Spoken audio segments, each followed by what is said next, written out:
லிஃப்ட்டில் ஏறி 20வது மாடிக்கு போகாதீங்க. படிக்கட்டில் ஏறும்போது நீங்கள் ஏறுகின்ற படியை எண்ணிக்கொண்டு ஏறுங்கள்.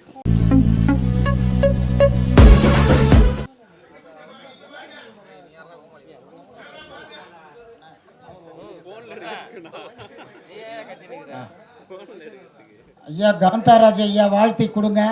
எல்லாம் கிளாப் பண்ணலாம். டைரக்டர் சார் கிளாப் போர்டு வாங்கிக்கிங்க. எல்லாம் கிளாப் பண்ணுங்க. ரசிக பெருமக்களையும் இதில் கலந்து கொண்டிருக்கின்ற தொழில்நுட்ப வல்லுநர்களையும் முதலில் இசையமைப்பாளராக இருந்து டைரக்டராக அறிமுகமாகும் என் அருமை சகோதரன் ரகு அவர்களை பாராட்டுவதற்காக இங்கே நான் வந்திருக்கிறேன்.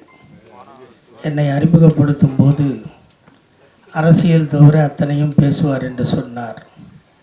நான் எந்த மேடையில் எதை பேச வேண்டும் என்று, எதையெல்லாம் பேசக்கூடாது என்றும் நான் வணங்குகின்ற ஒரு 20 ஆண்டு காலம் பழகிய காவிய தலைவர் டாக்டர் சிவாஜி கணேசன் அவர்களின் வளர்ப்பு பிள்ளை என்பதில் இந்த மேடையில் அறிவிப்பதில் பெருமைப்படுகிறேன்.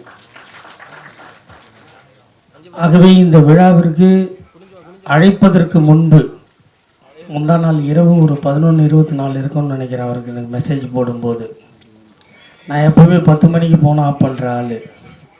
ஏன்னா திட்டுறவன் தான் நிறைய பேர் எனக்கு ஃபோன் பண்ணுவோம். நான் அதெல்லாம் வாங்கி அந்த திட்டுற ஃபோனெல்லாம் வச்சுக்கிட்டு எனக்கு எப்போ நேரம் ஃப்ரீயாக இருக்கோ அப்போ நான் ஃபோன் பண்ணி அவங்கள கலாய்க்கிறது என்னோடய பழக்கம். அன்றைக்கி அது மாதிரி குறிப்பு எடுத்துகிட்டு இருக்கும்போது தான் ரகு ஃபோன் பண்ணி என்ன சொன்னார். இதுக்கு முன்னாடி அவரை நேரிலேயோ இல்லை அறிமுகமோ எனக்கு அவர் நிச்சயம் கிடையாது. என்னை பொறுத்தவரை பள்ளத்திலிருந்து பாழ்பட்டு போய் உழைத்து ஓடாய் தேய்ந்து ஒருவன் முன்னுக்கு வருகிறான் என்று சொன்னால் அவனை வாழ்த்துபவன் மட்டும்தான் மனிதனே தவிர வேறு ஒன்றும் இல்லை. இங்கே எனக்கு முன்னால் அண்ணன் பேசிக்கொண்டிருந்தார். அவர் பேசியதில் இறுதியை மட்டும்தான் கேட்டேன். திரைப்படங்கள் வருகிறது, ஓடுகிறது, நல்ல படங்கள் மட்டும்தான் ஓடும் என்று சொன்னார். எனக்கு அடிக்கடி சிவாஜி சொல்லுவார், காரிலே பயணம் செய்யும்போது, ரசிகர்கள் கை தட்ட அவன் கலைப்பசி தீரும் வரை நடிப்பவன் தான் நடிகனே தவிர மற்ற எவனும் நடிகன் இல்லை என்று சொல்லியிருக்கிறார். அதையும் தாண்டி ஒசந்தவன் தாழ்ந்துட்டா ஒரு துளி விஷம் வேண்டாம், அவன் பழைய கௌரவமே அவனை கொன்னுடன்னு மிருதங்க சக்கரவர்த்தி படத்தில் ஒரு டயலாக் வரும். அது மாதிரி என் அன்பு தம்பி ரகுவுக்கு நான் சொல்வது, லிஃப்ட்டில் ஏறி 20வது மாடிக்கு போகாதீங்க. படிக்கட்டில் ஏறும்போது நீங்கள் ஏறுகின்ற படியை எண்ணிக்கொண்டு ஏறுங்கள். ஏறி நின்ற பின்னால் நின்ற இடத்திலிருந்து கீழே வராமல் பார்த்து கொள்ளுங்கள், அதுவே சிறப்பு.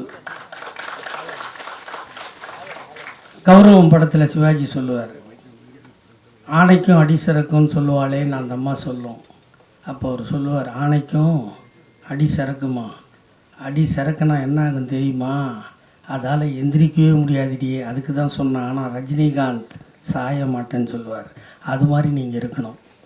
நீங்கள் சொல்லும்போது எனக்கு அந்த அழைப்பு சொல்லும்போது சொன்னீங்க, எவ்வளோ பேர் கஷ்டப்பட்டுட்டு எவ்வளோ பேர் சுற்றிட்டு இருக்காங்க, எனக்கு ஒரு அருமையான வாய்ப்பு வந்திருக்கு, அந்த வாய்ப்புக்காக அண்ணன் என்னை வாழ்த்தினா நான் சந்தோஷப்படுவேன்னு என் அன்பு தம்பி ரகு அவர்களுக்கு சொல்லுவேன்.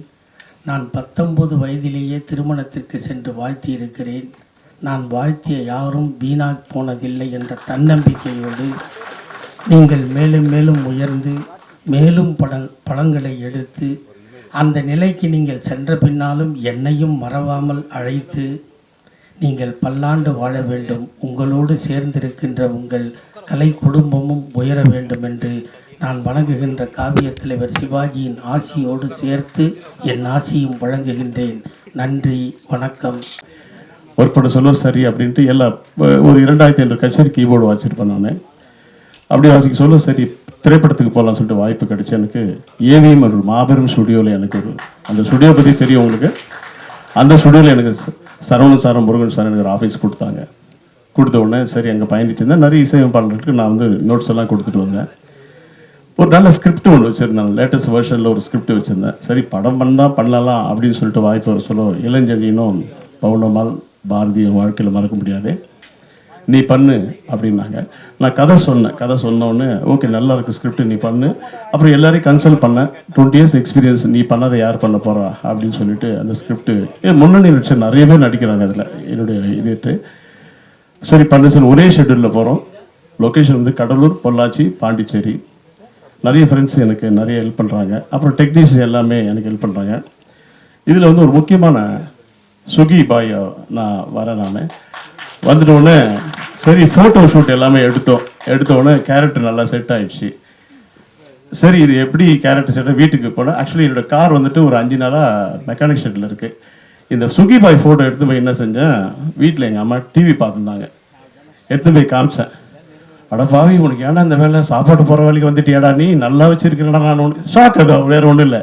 என் ஒய்ஃப் அங்கேருந்து ஓடியாந்தா, மாமா ஏவிஎம் முடிச்சுட்டு பார்ட் டைமில் சுகி ஓட்டுறியா? அப்போது இந்த கேரக்டர் செட் ஆகிடுச்சு. பாக்கியராஜில் சொல்லுவார், அந்த கேரக்டர் செட் ஆகிடுச்சு.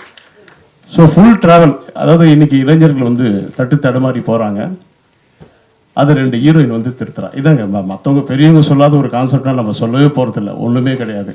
புரியுதுங்களா? இங்கே டாக்டர் காந்தராஜ் உட்காந்துருக்காங்களே, எம்கேடியில் பார்த்தவர் கைத்தட்டுங்க.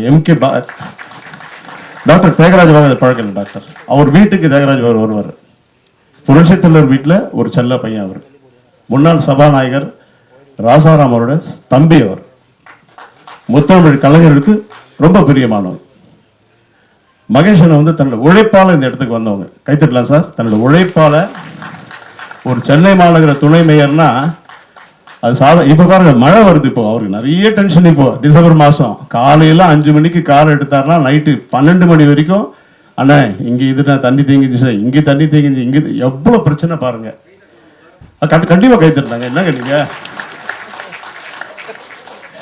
சார், அதாவது சென்னை மாநகர சார் பின்கோடு எதில் 1லேருந்து 132 வரைக்கும் இருக்குது சார். அப் டு சிங்கப்பெருமாள் கோயில் வரைக்கும் ஹோல் சென்னை மாநகர துணை மேயர் சார். கொஞ்சம் நினச்சி பாருங்க நீங்கள் எவ்வளோ டென்ஷன் இருக்கும். இருங்கண்ணா கொஞ்சம் இருங்கண்ணா.